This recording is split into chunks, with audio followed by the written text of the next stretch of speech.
एक बार गांव में हीरा और ललिया दोनों मिलकर पतंग उड़ा रहे थे।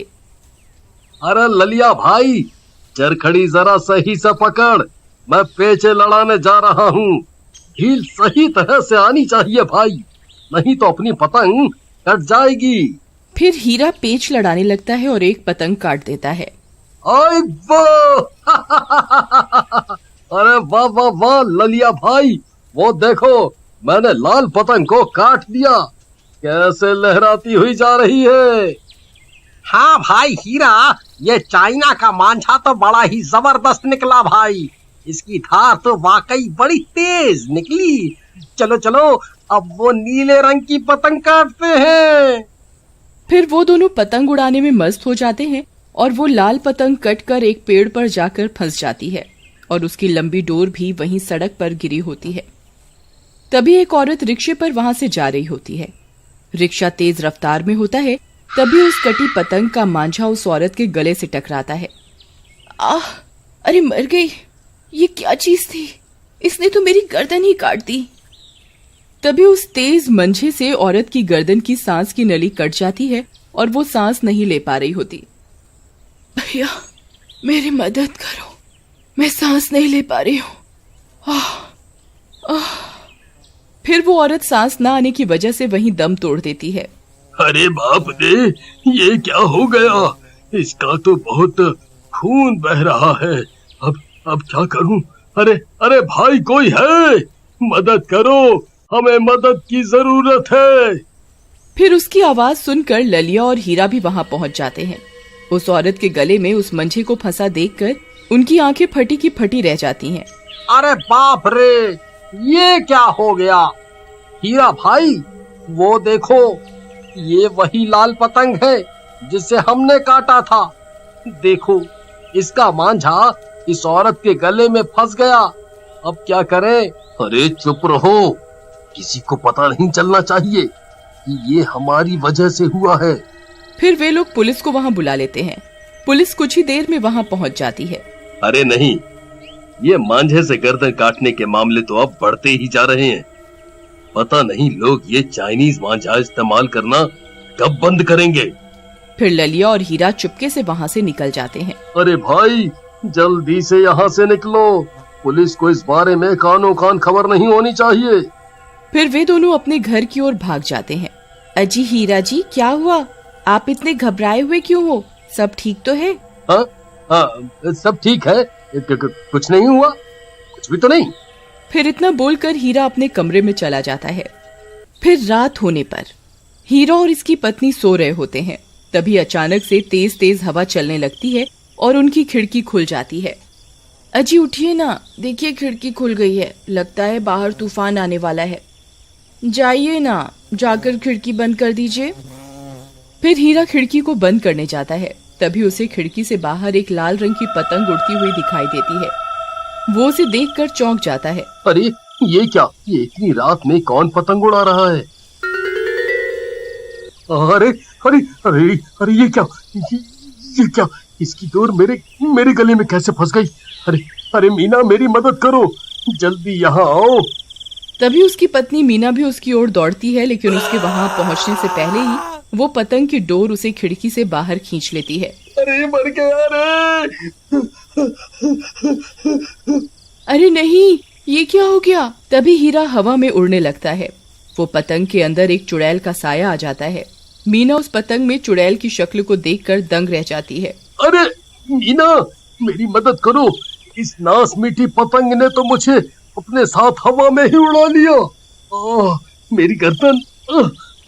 मीना जल्दी कुछ करो, मैं सांस नहीं ले पा रहा हूँ। अजी ये कोई आम पतंग नहीं है, इस पतंग में तो चुड़ैल की शक्ल नजर आ रही है जी। अब मैं क्या करूं? तभी वो पतंग हीरा को उड़ाकर वहां से ले जाती है। मीना भी उस पतंग का पीछा करने लगती है। फिर वो पतंग उड़ती उड़ती ललिया के घर के पास पहुंच जाती है।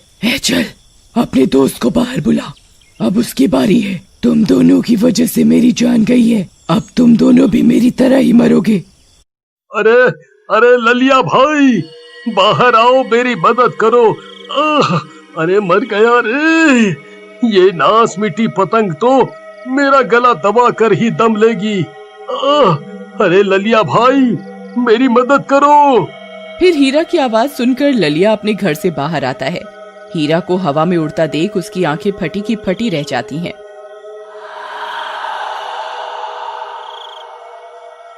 अरे बाप रे, अरे हीरा भाई, तुम इस पतंग के साथ हवा में कैसे उड़ रहे हो?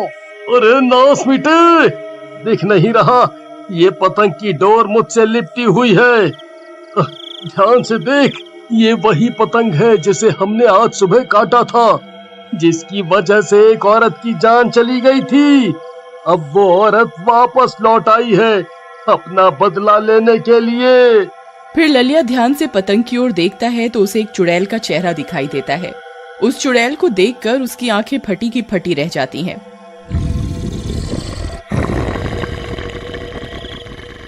अरे बाप रे, इस पतंग में तो सच में एक चुड़ैल है। अब क्या करूं?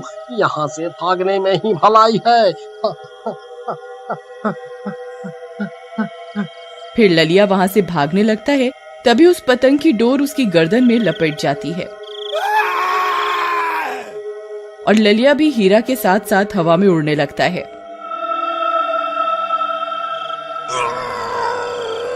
अरे मर गया रे! अरे हीरा भाई, कुछ करो, मेरी तो कोई गलती भी नहीं है। मैं तो सिर्फ चरखड़ी पकड़ कर खड़ा हुआ था, पतंग तो तुम उड़ा रहे थे। अरे चुड़ैल जी, मुझे माफ कर दो, आपकी जान मेरी वजह से नहीं गई है। तभी हीरा की पत्नी भी कुछ गांव वालों को अपने साथ लेकर वहां पहुंच जाती है। पतंग में उस चुड़ैल की शक्ल देखकर सभी गांव वाले दंग रह जाते हैं। अरे गांव वालों, हमारी मदद करो, नहीं तो ये पतंग हमारा गला घोट कर मार डालेगी। अरे भाइयों, एक काम करो, जल्दी से इस पतंग पर पत्थर मारो, इससे ये पतंग फट जाए। फिर सब गांव वाले मिलकर पतंग पर पत्थर बरसाने लगते हैं। ले, ये ले, ले और ले। आ, आ! अरे कमबख्तो, पत्थर मारकर हमारी जान लेना चाहते हो क्या? आई आई मम्मी आई। अरे हीरा भाई, अपना सर बचाओ, अगर एक भी पत्थर सर पर लग गया तो हम नहीं बचने वाले। फिर कुछ ही देर में गांव वाले पतंग पर इतने पत्थर बरसा देते हैं कि पतंग फट जाती है और हीरा और ललिया नीचे जमीन पर गिर जाते हैं। अरे मेरी कमर, बहुत दर्द हो रहा है भाई। अरे हीरा भाई, रोना बंद करो और जल्दी यहाँ से निकलो। पतंग फटने की वजह से ही वो चुड़ैल पतंग से बाहर निकल आती है और गुस्से से आग बबूला हो रही होती है। तुम्हारी इतनी हिम्मत, मेरे और मेरे शिकार के बीच में आते हो। अब तुम सब के सब मरोगे, मैं तुम में से किसी को जिंदा नहीं छोड़ूंगी। अरे ललिया भाई, अब क्या करें? ये चुड़ैल अब किसी को जिंदा नहीं छोड़ेगी भाई, जल्दी कुछ सोचो, नहीं तो कोई नहीं बचने वाला। फिर चुड़ैल गांव वालों की ओर बढ़ने लगती है। तभी ललिया का छोटा बेटा चुड़ैल के सामने आ जाता है और चुड़ैल के आगे हाथ जोड़कर खड़ा हो जाता है। उस छोटे से बच्चे को अपने सामने देखकर वो रुक जाती है। चुड़ैल आंटी, मेरे पापा को माफ कर दो, उनसे अनजाने में बहुत बड़ी गलती हो गई, आप उन्हें माफ कर दो। मैं आपसे वादा करता हूँ, आज के बाद हमारे गांव में कोई भी तेज मंझे का इस्तेमाल नहीं करेगा और पतंग सिर्फ खुले मैदान में ही उड़ाएगा, जिससे उसकी डोर कटने के बाद किसी को कोई नुकसान न पहुँचे। उस बच्चे की बात सुनकर उस चुड़ैल को दया आ जाती है। गांव वालों, तुम सबको इस बच्चे से कुछ सीखना चाहिए। ये इतनी छोटी उम्र में जान गया कि इस तेज मांझे से कितने लोग और पक्षियों की जान को खतरा हो सकता है। आज मैं तुम सबको सिर्फ इस बच्चे की वजह से छोड़ रही हूँ। फिर वो चुड़ैल वहां से चली जाती है। उस दिन के बाद से गांव वाले तेज चाइनीज मांझे का बहिष्कार करते हैं और पतंग सिर्फ मैदानी इलाके में ही उड़ाते हैं।